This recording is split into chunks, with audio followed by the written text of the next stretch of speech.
Corona काल में लोग आपदा को अवसर बनाते हुए लोगों की जिंदगी के साथ खिलवाड़ करने में लगे हैं।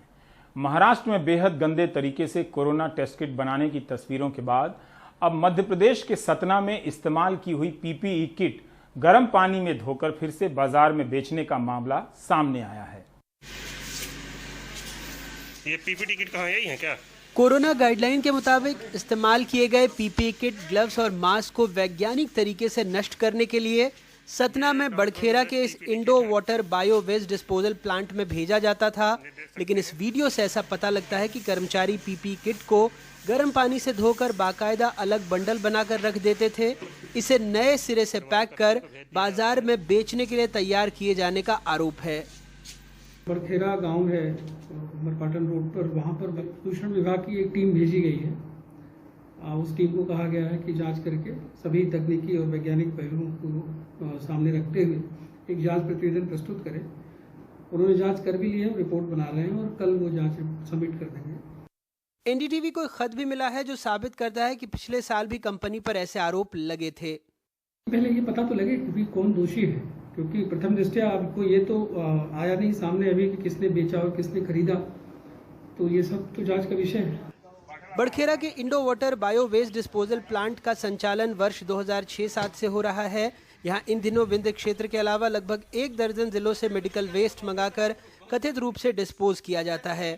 गांव वालों का ये भी आरोप है कि प्लांट में मेडिकल वेस्ट को गलाने का काम प्रदूषण बोर्ड की गाइडलाइन से नहीं हो रहा, जिससे पूरे गांव में बदबू फैलती है।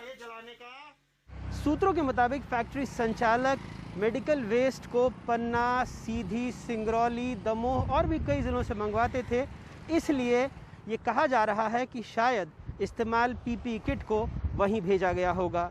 चूँकि इस्तेमाल के बाद पीपीई किट को कई बार काटा नहीं जाता, इसलिए इसके गलत इस्तेमाल की आशंका बनी हुई है। सतना से ज्ञान शुक्ला और भोपाल से कैमरा पर्सन रिजवान खान के साथ अनुराग द्वारी, एनडीटीवी इंडिया। मुंबई के पास एक छोटा सा हिल स्टेशन है माथेरान। यहाँ पर लोग वीकेंड में जाते हैं और घुड़सवारी के लिए घोड़ों को किराए पर लेते हैं। लेकिन कोविड के कारण सब कुछ बंद हो जाने के कारण घोड़ा और घोड़े मालिकों को काफ़ी तकलीफों का सामना करना पड़ रहा है। लिहाजा 2 बहनों ने मिलकर इन घोड़ों की देखरेख और मालिकों की परेशानी को दूर करने का बीड़ा उठाया है।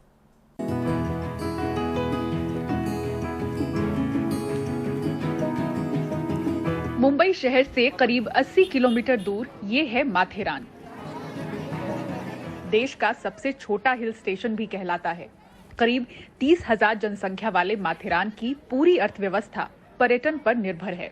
यहाँ के प्रवासी वाहन सिर्फ घोड़े हैं। 50% परिवार इन घोड़ों पर ही निर्भर है। कोविड ने माथेरान की आमदनी महीनों से बंद कर रखी है। अपने घोड़ों को जिंदा रखना इनके मालिकों के लिए बड़ी चुनौती है। दूसरा काम करने वाला कोई नहीं, मैं अकेला ही हूँ, तो उसकी वजह से तो पूरी आमदनी खत्म हो गई है। क्योंकि माथेरान का व्हीकल जैसा ही प्रवासी वाहन जो है वो घोड़ा ही है। समझो रिक्शा खड़े रही तो उसको खर्चा नहीं आएगा, लेकिन हमारा घोड़े को हर रोज 250 रुपए का खाना लगता है। माथेरान के घोड़ों और इनके मालिकों की तकलीफ देख मुंबई की 2 बहनों 15 साल की रिदा और 12 साल की दानिया ने सोशल मीडिया के जरिए क्राउड फंडिंग शुरू की और 3 लाख रुपए इकट्ठा किए। बहनों द्वारा राशन और चारे जैसी तमाम मदद माथेरान पहुंचाई जा रही है। माथेरान की घोड़ों की पीड़ा के बारे में मुझे जानकारी स्कूल से मिली। मेरी principal Mrs Sunita George ma'am और मेरी class teacher Mrs Beverly D'Silva ने एक न्यूज आर्टिकल शेयर किया जिसके बारे में बात करता था। मैं और मेरी बहन ने ये जब पढ़ा हम बहुत प्रभावित हुए और हमने ये क्राउड फंडिंग कैंपेन शुरू किया। हमने क्राउड फंडिंग के लिए लोगों से अपील करना शुरू किया। हमने उन्हें व्हाट्सएप मैसेजेस और मैसेज सेंड किए। मैंने अपने इंस्टाग्राम अकाउंट @बुकोमिनियाकल के माध्यम से भी लोगों से डोनेशन के लिए रिक्वेस्ट की। हमने कुछ दूसरे एनजीओ जो कि एनिमल वेलफेयर के लिए काम करते हैं उनसे भी संपर्क किया। हमें लोगों से बहुत अच्छा रिस्पांस मिला। कुछ ही दिनों में हम 3 लाख रुपए इकट्ठे कर पाए और हमारी कोशिश है कि हम जल्द से जल्द 4 लाख रुपए इकट्ठे कर पाए। रिदा और दानिया को इस कॉज के लिए बहुत सपोर्ट मिला। फ्रेंड्स और फैमिली तो हमेशा ही सपोर्ट करते हैं, पर हमें ये देख के बहुत अच्छा लगा कि ऐसे लोगों ने उनको इस कॉज के लिए सपोर्ट किया जो कि हमें जानते तक नहीं थे। रिदा खान निदा खान, 15 साल और 12 साल की ये लड़कियां, बच्चे लोग जो दोनों स्कूल स्टूडेंट्स हैं, इन्होंने ये प्रोजेक्ट क्रिएट किए। तो उन्होंने फंड्स कलेक्ट किए और आज हम लोग यहाँ आए हैं माथेरान में और 240 घोड़े लोग के लिए हम लोग ने चारा दिए और इसके साथ में भी यहाँ हम लोग रेशन किट्स लेके आए कि यहाँ के उनके जो केयरटेकर फैमिली है उनको ये हम लोग अभी किट्स देने वाले इधर। इस छोटे से हिल स्टेशन में इन छोटी बहनों की मदद बड़ी राहत बनकर पहुंची है। मुंबई से पूजा भारद्वाज, NDTV इंडिया।